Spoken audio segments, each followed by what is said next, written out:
And welcome to Out of Hands. I'm Chris. I'm Lyle. I'm Jeremy. I can do the intro. Yay! The one was stalling me from before. But you did it first, and I was just like, oh, I used to do it all the time, and now you do it, and now I get to do it again, so I'm happy. Oh, really? Yeah. Oh, okay.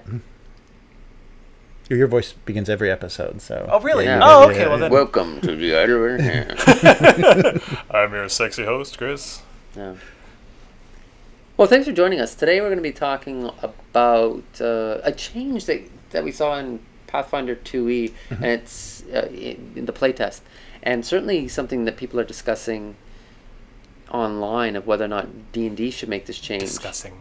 Yeah. Screaming. Yeah, arguing, yeah. And it's the idea of race. Da-da-da. Dun-dun-dun. And for people that are unfamiliar, Pathfinder 2e has changed race to Ancestry. Mm-hmm. Yeah. So we're going to talk about what we think about that and maybe what Dungeons and Dragons should do. Mm-hmm. Yeah, and give people some background. People are unaware. Some people have a problem with race, like calling dwarves race or elf race. To sum up their position, I guess they think it's inaccurate. Mm. Yeah, they think the way race is used now is. I mean, I think Tolkien was one of the first. I'm not going to say one of the first people, but he actually uses race to describe the different, like the elves and the dwarves and that, which explains why, even though Gary Gygax never admits how much Tolkien had influenced them, why probably D&D uses race Right. to describe their different species, which is what people are recommending changing race to. Mm. Another reason why they want to change race, they find it. I'm going to use the word problematic. Mm-hmm. Or it makes them feel bad because it's kind of associated with racism, I guess. I don't know. Mm. Well, yeah, I mean, I think part of the position is that race is a social construct. At the genetic level, there is no discernible difference. So why use that term if it doesn't have any meaning for it, is one of the arguments that I've seen. Which, I mean, I can understand the logic behind that, yeah. Yeah, and the other position is that we should keep race because they don't see a need to change it. And also it's been, it's part of the fantasy tradition. And yeah, I guess if it goes back to Tolkien, you can see why you would think it's part of the fantasy tradition. Yeah. So what do you think of the use of race? Do you have a problem with it? The use of race to describe like this is the human race, the elvish race, the dwarvish race.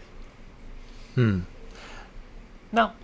To be honest, it's hard to say. I can understand that some people would be upset by it because that it is a word that does carry a lot of weight and it can be hurtful to some people. But I suppose the reason I don't have any problem is just because I grew up with that word. That's D&D races are races. That's the word you use for them. So that's kind of my definitive lexicon.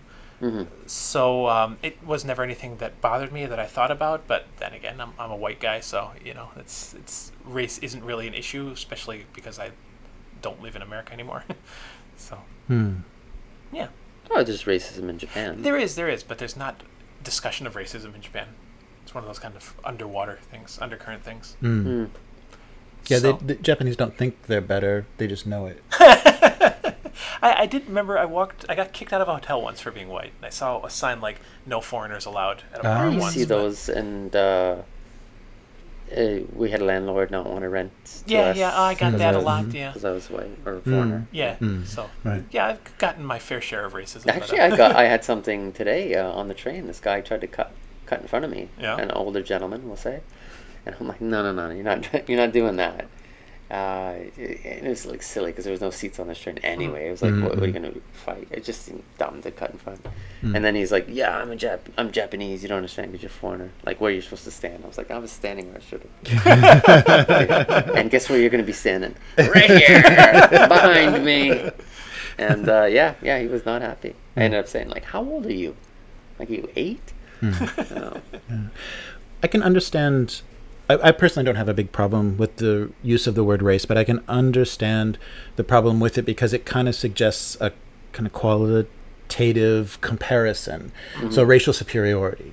And so, everybody that's playing this game is human, and when you're playing other races, you're kind of making a decision. And different worlds and different settings have this. Are these people better, stronger, smarter, or, weaker? And some people do have clever? a problem, like, Right. hey, why does this person have low charisma? Right. Or this race have low charisma? Yes. Like, built into it. Like, all of them are good. And Right, like, right. well, yeah. Dwarves. Yeah, so I can understand that argument and wanting to kind of take that out of a fantasy setting, because if Yeah. you're playing a fantasy role-playing game to kind of escape that sort of thing in the real world, then yeah. That was something I was going to bring up, is that a lot of this gaming, this hobby, is escapism. And why bring some of the things from the real world that bother you into that? Yes, yeah. Yeah, but we can have murder. What's wrong with that? It's like murder and theft and that, but yeah. Right. I don't have a problem with it, I guess, because I've always like associated that was just the word we used to describe these different ethnicities or these different folk that were in the game. So, and yeah, so I didn't have a problem with that. But I guess, to be a little wishy-washy, but I totally understand why people want to change it. Yeah. So then the big question became what to use instead of it. Yeah, and I don't like the suggestion of species. A couple reasons. I think it sounds very scientific, or it's the scientific word. And then if you're going to use that word, then it should be pretty accurate. And I don't think it holds up. Like, species tend to not be able to interbreed. You're going to find some exceptions, but for the most part, they can't. So the fact that elves and humans and half or orcs can produce a fertile offspring suggests that maybe they're not species. But what are they? So I think the fact that like race is used not in a way that we use in our own, like in the modern world. It gives it like a little bit of it removes it a little bit, so you can make up your own rules. So whatever word you're going to replace race with should be something where you can have your own rules for absolutely. it. Yeah, I agree completely. Like, in the same grain that you can make an argument against using the word race because it's not accurate in describing the differences in these different characters. Same thing with species. I mean, a speciation speciation event is where two animals are no longer able to breed with each other. Yeah.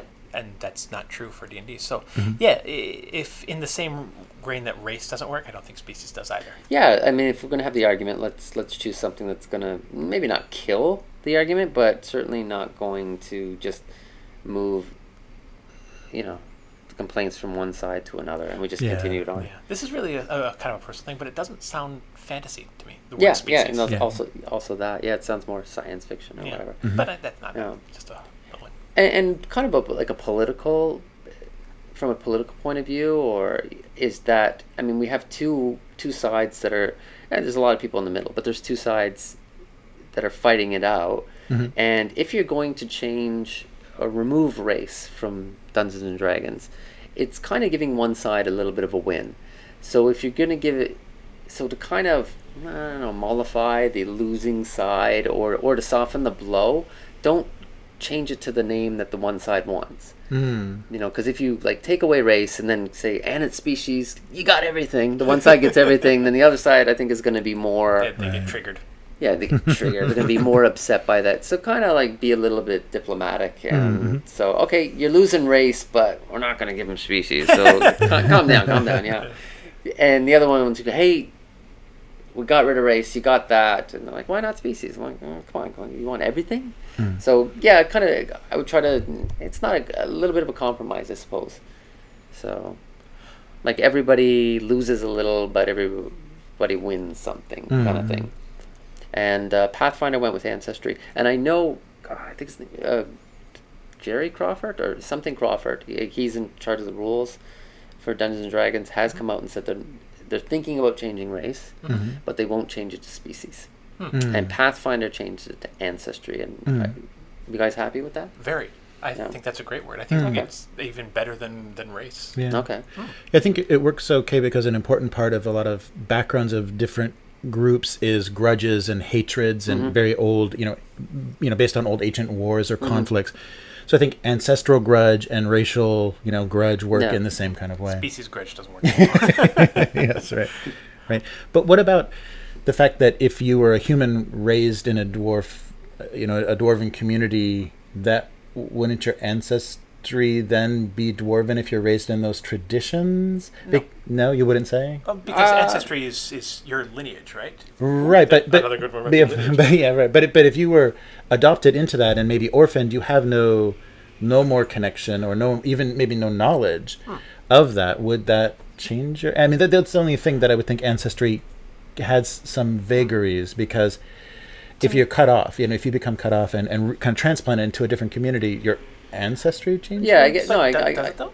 no, but I see your point, because like, who are your ancestors, and is it necessarily like related by blood, Right. or like if I'm raised in a Japanese family from birth, is not that family my family, and therefore their ancestors are my ancestors? I see. I didn't catch that. No, Yeah. the way I was looking at it, a very very strict definition, and that ancestry is my blood, not descendants, ascendants, ancestors. Your ancestors. Predecessor. The Ancestry, words you're looking the for. ancestors. I think ascendants you can use as well. Yeah. But I think a lot of the abilities that you gain from choosing an ancestry or a race in D&D are natural things. For example, elves are able to see in the dark because they're elves. What else? Halflings are small because they're halflings. That kind of thing. And that has more to do with your genetic makeup, your blood lineage, rather than how or where you were raised. And of course, there are exceptions, like maybe the dwarven hatred thing. But yeah, so I think, at least in the way that I was looking at Ancestry, I thought Ancestry worked very well, because it doesn't matter where you're raised, it matters where you came from. Right. Yeah, you could use lineage. Yeah, folk, heritage, I think, but that kind of gets in the same thing that you were talking about. You could also use people. I mean, when you look at, I know Inuit are not a different. But then can you say they're elven? Yeah, you can say the elven people. Yeah. No, yeah. But what I'm thinking is, often when you look at like what Inuit means, if we translate it, it just means the people. The people, yeah. Yeah, and I know, again, like, they're not separate from us. They're the same species. They're people? They're people, yeah. But just the idea is like That was a joke, everybody. yeah, the idea is like people could. Yeah, but yeah, I'm fine with answer. As long as it's not species, I'm happy. That's fine. But yeah, they could have called it lineage. They could have called it blood. Your blood, Right. the Elvish bloodline. Yeah, and as long as they maintain kind of a fantasy flavor, so it's not kind of distracting and taking you out of it. Yeah. So like an example of something that might be distracting, if they eliminated gender and went with pronoun. If you had your character ancestry and then your character pronoun, because we're going to avoid gender, that would be distracting in a fantasy setting. Oh, okay. Yeah, I know there's some discussion on that. And I think Right. that somebody has some. I think I read about somebody, like, he made a character sheet. And it changed it to pronoun, Right. preferred pronoun or something. So the flavor of that Yeah. is distracting, and I think ancestry still keeps you. Isn't one of the races, the ancestries now, aren't they able to change their gender? The elves. The elves, yeah. Yeah, the elves can to do that. And Right. that, as you can imagine, with the internet, it's met with mixed results or mixed approval. Right. Yeah. I thought that's kind of cool. Yeah, and if it's like what's Corellium? Yeah. That is an androgynous or gender fluid god. Or were they? It's not just gender. They can switch their sex, right? They can actually change from male to female. Yes. Yeah. Yes. I was wondering. Yeah, but you could also say gender does that too. But yeah, they can change their biological sex. Yeah. Cool. I want to play an elf. But actually, none of us are really surprised that that's true of elves. I think we've suspected that the whole time. Anyhow. So your viewers, okay, cool. We're safe. So okay, all right. So what about? I guess for the traditional aspect, they would go, "Hey, it's a slippery slope." Yep. So they take away Right. race. They're going to take away Class. gender, class, Yeah. Dexterity. Class warfare. yeah, class. Yeah. What about Marxism as classless society? Yeah. Yeah. Are you worried that we're going to lose other things in D&D? I mean, I think it's necessary that role playing, just like 5e, listen to the players and kind of evolve. It's important that it evolves with what players want and what they expect to be doing in these worlds. And it's not like 6th edition, if it changes a lot of these things, it's not like 5th edition won't exist, or 4th edition. You can always go back to a more archaic, more old school flavor, because those games will still exist. And if you don't like the trend and where things are going, maybe it's not for you anymore. Maybe you're getting old. Yeah. You know, there's a D&D gate. Oh, wonderful. I'm not surprised. Yeah.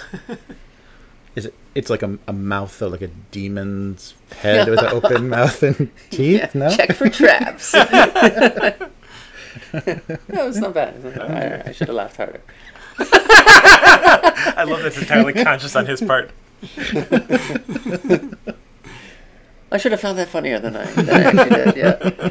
So no, it's not getting the traction that Gamergate got or Comicsgate currently has. But yeah, it's surfacing. They're worried about the changes in the game. But no, I think absolutely, Jeremy, you're right. Like you can always stop at the edition that. And unlike, for example, I guess comics, you can read the old comics, but or unlike comics, I mean, they're changing characters that I'm not saying I'm a comics gator or anything, but I guess that's more understandable. But here, it's like you're creating your own characters. So it is very free. It's like if the book says Ancestry, but you guys, okay, well, they're all race, they're all cool at that table, all right, right. So you can say Elvish race, all right, awesome, why are there no women at this table? I don't know. Why are we all white? So no, absolutely. So I'm not really worried about a slippery slope. The game's got to survive. I mean, unlike comics, where people got to buy comics, but you read them by yourself. These games require players. You can't play them by yourself. Right. So the more, the merrier. And I think this is the first time that a lot of popular entertainment has had to span multiple generations. I mean, more than ever before, you're dealing with people that have played this for 30, 40 years and may not be happy with the changes. That's a good point. We keep adding a generation, and every time you add a generation, you're going to add that generation's sensibilities. The first generation of role players are just now getting into being their crotchety old guy phase. So we'll see where it goes from there. No. Get off my lawn! Get off my D&D! Get off my dungeon! No. So I think Pathfinder handled it well. I think Pathfinder, if I was going to say, they're a bit more progressive than Dungeons and Dragons. It's not that I would say Dungeons and Dragons or Wizards of the Coast are archaic. But I'm going to say they're more successful at being progressive than Dungeons and Dragons is. Oh, what do you mean? Like, because I think they were I think they had a trans character, what an iconic character, is that what you call them? The characters in the book, like icons or whatever. They had a trans icon. I did not know that. Yeah, it's a dwarf. Trans. I'm not sure which one. I remember like Paizo introducing some things like that, but I also and I think there wasn't a reaction to it. It was just kind of like, okay, that's cool, like Ancestry. Oh, nice. But I remember. Was it? I think it was when. But maybe. Sorry, go ahead. No. When 5e was doing the playtesting, they were releasing all the things, and I think I remember they released this big picture, and it was supposed to be like a really inclusive picture. It showed like an elf in a wheelchair, and like Is that a joke? No, seriously. Really? Yeah, and I think they had like a different character, like every different color and orientation you could imagine. Yeah. There's just this really big, like, welcome everyone kind of illustration for it, and I remember that was like a mini D&D gate. A lot of people were angry about that. Oh, okay. Well, maybe because it's in a wheelchair, that's impossible, kind of thing. Well, no, I'm just wondering, like, when were wheelchairs invented? Kind of like, I mean, you could say, well, it's a fantasy world and people ride on dragons. Yeah, but there's no cars. That was part of the of the controversy. Yeah. No, that's what I thought you were. No, but that's what I'm saying. Like, I remember that D&D tried some progressive things, and they caught a lot of flack for it. And I don't remember the same. Maybe because it's Dungeons and Dragons. So it's you can mess with Pathfinder because it's just an upstart. Yeah, agreed. Yeah. Agreed. Yeah. Right, and Hasbro has shareholders, so True. let's not get carried away. No, but I mean that may make them a little bit more conservative because stocks fluctuate. That, yeah, will fluctuate. So yeah, I guess we are fine if they change race. I want them to change it to Ancestry. I like that word better. Yeah, I don't care either way, but well done, Pathfinder, to not choose species. Yeah. Yeah. So I haven't really heard anybody complaining about it, but yeah. So I tend not to. Yeah, I guess people are just. Yeah, I don't know. D&D Gate pops up on Twitter every now and then. I haven't heard a word about it. I don't know. Yeah, it's just weird. And then I go, "What's D&D Gate?" And we're like, "Well, it's kind of like a more muted or it seems to be a more muted or toned down version of Comics Gate. Like, it seems to be like less sexist or racist. Or, I don't know. The gates just aren't what they used to be. Yeah, come on, guys. We started with Watergate, now we're on Comic Gate. Come on. Yeah. I remember like trying to explain to Comic Gate people, and I was like, Gamergate didn't really win the PR war. No. And it's like, why would you embrace this word? And it's like, well, we don't want forced diversity. Okay, that's why you want it. Okay, carry on. So yeah, so cool. I'm sure 6th edition is going to not have race. That's my prediction, and I'm sure people will Explode. Explode and then quietly buy it and end up playing it. Yeah, it's like they'll defiantly use race at their gaming table. If there's anything that Warhammer 40,000 has taught me, it's that it doesn't matter how bad it is, people will buy it.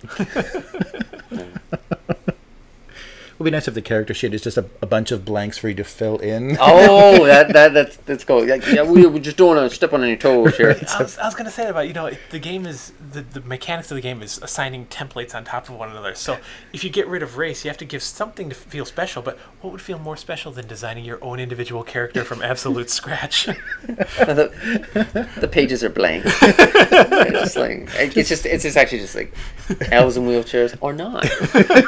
Yeah. Or maybe you could buy the you can buy Dungeons and Dragons and it's like classic or traditional, or you can progressive, D&D progressive 21st century version or something like that. Right.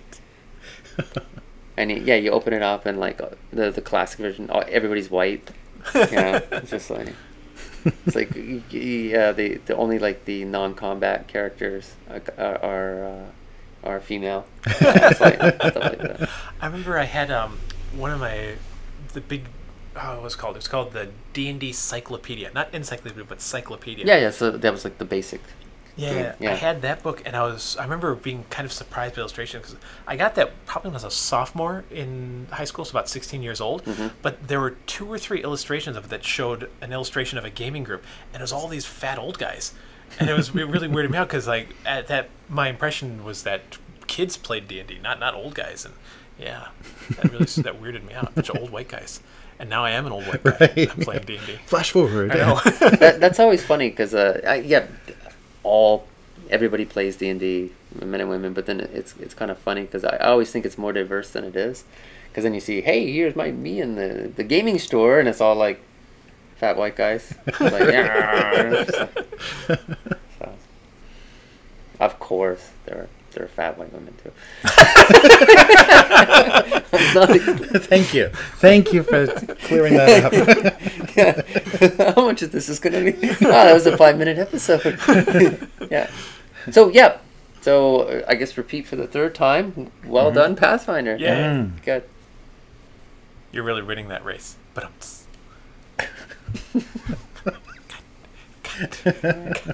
So that's where we stand on race versus ancestry. Where do you stand?